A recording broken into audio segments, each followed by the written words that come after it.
Welcome to America, ladies and gentlemen. Dakota King here with the very first episode of the Bunghole Show. Today, we have one of Midwest's finest, coming straight out of New Glarus, Wisconsin, cleverly named New Glarus Brewing. New Glarus has the same allure to it that Coors had back in the day, because Smokey and the Bandit, where you could only get Coors on the West Coast and it had to be driven to the East Coast. Same with New Glarus. Only distributed in Wisconsin. So what you find is a lot of people, when they go to Wisconsin, they bring back a bunch of New Glarus products because you can't get it anywhere else.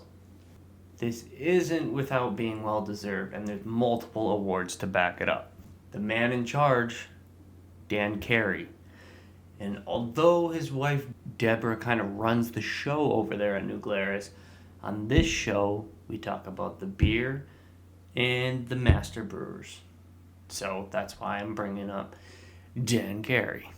Starting off his career, he did an apprenticeship in Munich, Germany. Went on to do some other stuff and eventually got his master's brewing certification in 1992. Eventually, he wanted to start his own, so he settled in New Glarus. The story goes that when he was in a farm museum in Wisconsin, he came across a pot on a stove, and in that pot, there was a cheesecloth. Now, somehow, this correlated to him thinking about how he wanted to start a brewery and start brewing beers that appealed to farmers in the 1800s. Interesting concept. But apparently it worked, because it's a very popular beer now. Some of the products offered at New Glarus are Spotted Cow, Moon Man, Two Women, Raspberry Tart, Wisconsin Belgian Red, Spotted Cow being their big seller. And as soon as you cross over into Wisconsin, you can go to the whatever gas station there is, and you'll find New Glarus everywhere. And the little backstory behind Spotted Cow is Dan and his wife Deborah were in England, and when they were in England, they saw some sheep, and for some reason, that led them to thinking it'd be a good idea to put an animal on the beer, which led to a spotted cow being their logo and the name of their beer. And the beer I'm taking a look at today is none other than Spotted Cow. Spotted Cow offers a few different malts, including caramel, pilsner, and white. And interesting enough, the water comes from a well found at the brewery's location. And when I looked at the city reports for the water in New Glarus, it would come across as a hard water because of the calcium and magnesium. Now, that's not to say that that's the true water they use, because as you'll find, a lot of brewers they call it tuning. They change the minerals in the water to accentuate the beer style that they're using. Now, if you want to hear more about this, I'm making a video soon about the effects that water content has on the beer, so stay tuned for that. They also use Satz hops and German ale yeast. At one point, New Glarus actually used corn for Spotted Cow, but because of the GMO scare, they actually switched it, and couldn't tell you if it actually changed the taste or not. They claim it didn't. Now, before I taste the beer claims to have banana, apricot, peach, and orange, along with a slightly sour aftertaste. Well, let's see.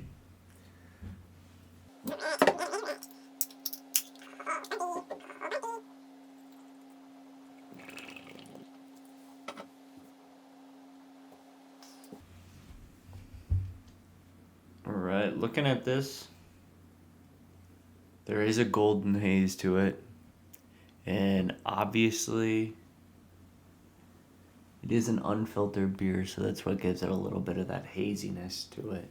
It's not real clear. Honestly, pretty good head retention. You got small to large bubbles in there. And a Beardsky. Decent head, pretty good retention. And I mean, haziness and good head. What's better? Now the ABV is 4.8, so not too strong. Should be pretty drinkable. I do get why they call it a farmhouse ale, because I get grassy notes and almost like a semi-sweet caramel flavor to it as well.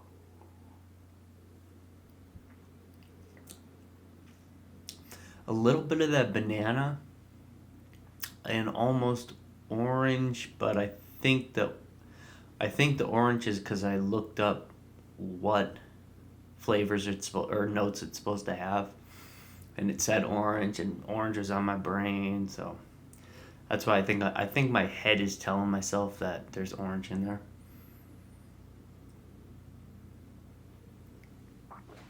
It's not real loud. It's if you're searching for nuanced flavors, this probably isn't it, but at the same time, it's a pretty solid beer.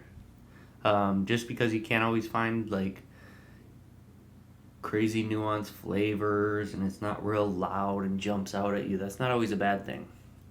Alright. Pretty damn good beer. I would have to give it a 6.9, which is a pretty good review for the very first beer that we're doing. That's a pretty high bar. Partially with this beer, I have a little bit of a sweet spot for it, so a little bit of bias. Oops. So it's easy enough for where you could have one after another mid-conversation, but it's also complex enough to where, I shouldn't say real complex, but it has complexities to it to where if you're really searching to taste the beer, you'll find it. And let's look at the label even. Pretty simple label. Pretty simple label. Very Wisconsin label. You got the spotted cow, the state. And actually, I've been curious as to what, because I've seen it across, every time I go into Wisconsin, I see it at like random bars, and I see the Wisconsin state with the fingerprint on it, and I have no idea what that is. So if anybody knows what that actually is, comment down below, let me know. And I did not know it was employee owned, so that's also pretty cool. Alright, that's the video today. So if you like what you saw, like and subscribe, and I'll see you soon. Thanks.